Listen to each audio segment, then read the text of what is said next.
রাজধানীর উত্তরে একটি প্রশিক্ষণ বিমান বিধ্বস্ত হয়েছে। এ ঘটনায় বহু হতাহতের আশঙ্কা করা হচ্ছে। ঘটনাস্থলে ফায়ার সার্ভিস ও সেনাবাহিনী উদ্ধার কাজ চালাচ্ছে।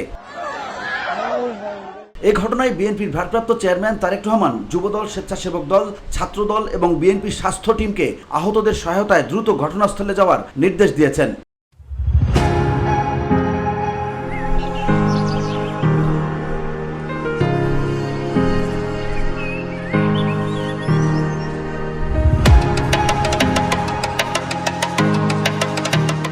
আন্তঃবাহিনী জনসংযোগ পরিদপ্তর জানিয়েছে, বাংলাদেশ বিমান বাহিনীর F-7 BGI প্রশিক্ষণ বিমান উত্তরায় বিধ্বস্ত হয়। বিমানটি একটা 6 মিনিটে উড্ডয়ন করে ও একটা 18 মিনিটে বিধ্বস্ত হয়। তবে এখন পর্যন্ত কারণ জানা যায়নি।